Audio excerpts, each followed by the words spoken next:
The story Ranga's marriage dates back to the early days of British rule when life in villages was slow and child marriage was common. It interestingly shows the manipulations done by the narrator to bring a change in the idealistic views of Ranga about marriage and gets him married to an 11-year-old girl Ratna. Due to the narrator's meticulous planning with the village astrologer, Ranga ultimately gets married to Ratna, with whom he had fallen in love on first sight. The narrator comments why he had not given an elaborate title to the present story, like Ranganatha's Vivaha or Jagannatha Vijaya. The reason is that the story is about a common boy, Ranga, and his marriage. He is an accountant's son and native of village Hosahalli. The narrator mentions that this village is very small and it is not mentioned in geography books. Still, he speaks highly about Hosahalli. Even the local doctor, Dr. Gunda Bhatta, who had visited many places outside India, finds it an impressive village. The village is famous for its sour mangoes and creepers growing in the village pond. The leaves of this creeper could serve as good plates for serving afternoon meals. But the narrator Shyama says that a real appreciation of the village can be felt only if one visits it personally and gets acquainted with it. Shyama recalls an incident that happened 10 years ago. The village accountant was the first one to gather enough courage to send his son to Bangalore to study. Not many people knew English then. That was why Ranga's homecoming was a great event. A big crowd went to greet him. The narrator rushed to see him. Everyone was surprised to see that Ranga had not changed. Once they realized that Ranga was unchanged, the crowd of people slowly disappeared. Only the narrator continued to stand there. Ranga had a smile on his face. He still followed the rituals of his caste by respectfully touching the narrator's feet. The same afternoon, Ranga went to the narrator's house with a couple of oranges in his hand. The narrator thought that such a fine and generous boy should get married and settle down. He inquired about his plan to get married. Ranga said that he didn't want to get married soon. He was searching for the right girl who was mature enough. Secondly, he wanted to marry a girl he admired. He was not in favor of the arranged marriages prevalent in society till he got a girl of his choice. He wanted to remain a bachelor. The narrator was distressed to learn about Ranga's views on marriage, but he made up his mind that very soon he would get Ranga married. The narrator found the most suitable girl for him. It was Ramarao's niece Ratna, a pretty girl of 11 who had come to stay with him after her parents died.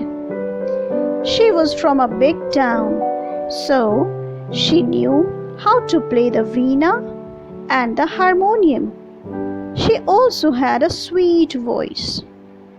The next morning, the narrator told Ramarao's wife to send Ratna to his house to fetch some buttermilk. Ratna knew the narrator as he was a frequent visitor to Ramarao's place. Ratna came to the narrator's house.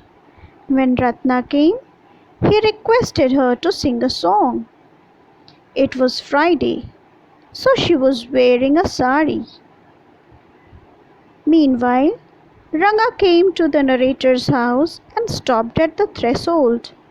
He didn't want the singing to stop, but he was curious to see the singer.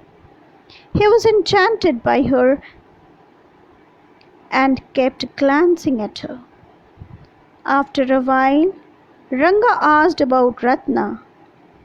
The narrator quite cunningly told him that she was a married girl. She was married a year ago.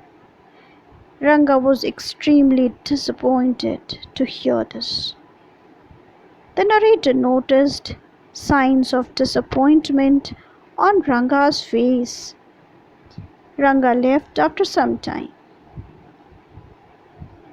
The next morning, the narrator met the astrologer, better known as Shastri, and tutored him about his plan in Ranga's case. In the afternoon, the narrator met Ranga, who appeared as disturbed as he was yesterday. The narrator suggested to meet Shastri and inquire about what was worrying him. Ranga did not protest and went to meet Shastri with the narrator. Shastri pretended surprise and spoke about meeting the narrator after a long time. The narrator almost ruined his own plan by saying that he had already met Shastri that very morning, but Shastri saved it by changing the sentence. The narrator told Shastri that something was worrying poor Ranga and had come to seek his help. After making a pretense of some calculations, Shastri said that it was about a girl. To the narrator's question as to who that girl was, Shastri said that she had the name of something found in the ocean. Kamala, Pakshi, Moss, Pearl or Ratna, the precious stone. The narrator's plan was bearing fruit. There was some surprise on Ranga's face and even some happiness. On their return, Shyama passed in front of Ramara's house. Ratna was standing at the door. The narrator went inside Ramara's house and came back a little later. He had a surprised look on his face. He told Ranga that there was some wrong information given to him. Ratna was not married. He also inquired about Ranga whether what Shastri had indicated was true. Shyama asked Ranga that he is thinking about Ratna. Ranga admitted that whatever Shastri said about the girl was true. Now he wanted to get married to Ratna. Finally, Ranga and Ratna got married. All the idealism of Ranga was forgotten as he was totally fascinated by Ratna's beauty and sweet voice. They named their first child Shyama as because of Shyama's, the narrator, efforts they got married. Years later, Ranga invited the narrator for dinner on the occasion of his 3-year-old son's birthday. The son was also named Shyama in honor of the narrator. Thus, Ranga was leading a happy married life with Ratna.